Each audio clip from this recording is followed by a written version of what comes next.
of the quotes, this was the first quote I launched you with last session, right? I wasn't here, but I sent quotes your way, right? So the task of leadership is to create an alignment of strengths, making our weaknesses irrelevant, right? So Peter Drucker is really fascinating because in his business brain, he says that the task of like an extraordinary leader is to never have to fire anyone, or to fire the fewest, I saw your face, or to have to fire the fewest people possible, because you understand what it means to build capacity and to work to the strengths of the individuals already within your organization, okay? So he's not saying you won't ever have to remove someone, but that you really do have to test your ability to understand who you have,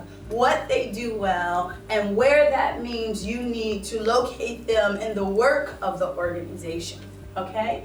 And this is some of the thinking that you want to be able to help your schools to do.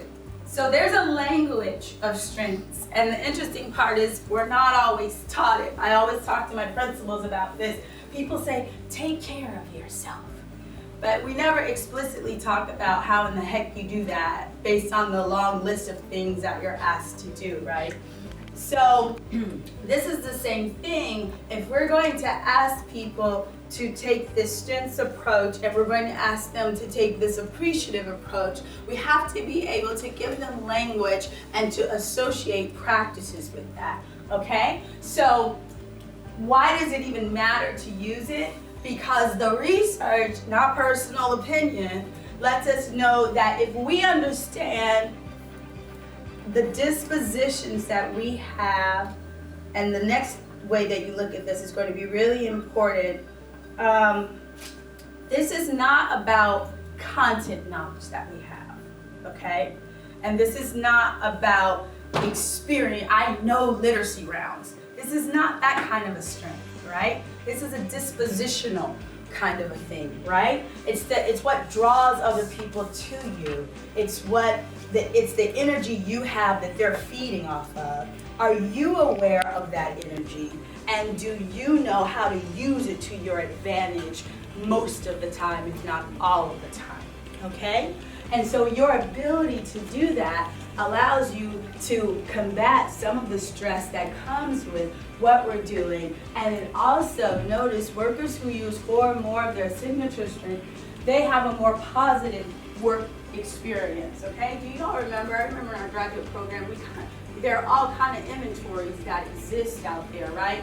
And we kind of had to do a dispositional inventory to help us to understand, I don't like paperwork.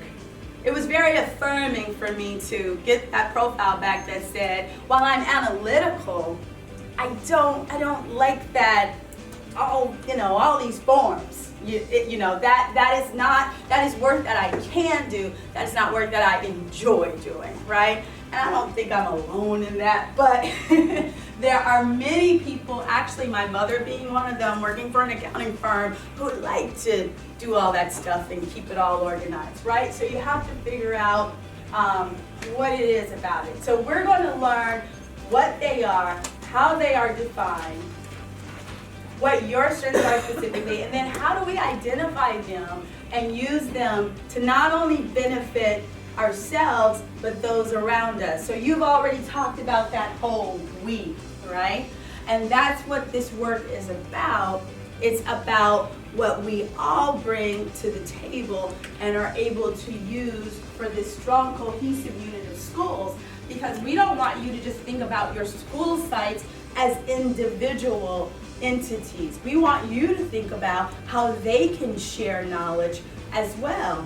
And so that's going to be the power of these groups for you. Well, I know that there's something going on at this school that would benefit the work that we want to do over here. So I want to make sure that my people have access to that information, okay?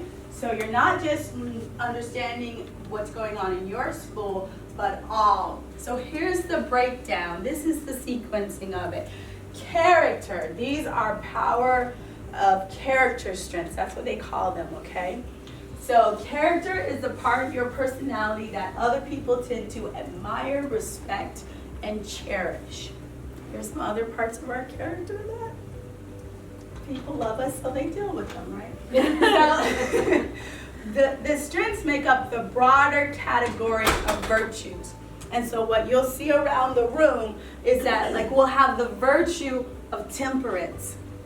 And under temperance, we have forgiveness, self-regulation, humility, and prudence.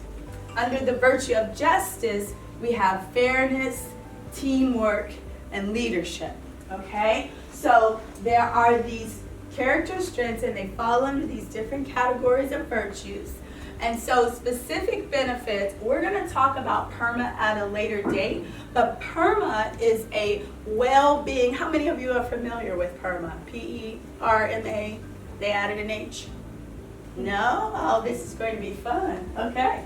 So PERMA is a well-being. If you were ever a leader at a school and you're like, I wonder if this is a different kind of a cultural survey, okay? A school culture survey, right? That has to do with are you creating a culture for them that's most conducive to the kind of work that you need for them to do?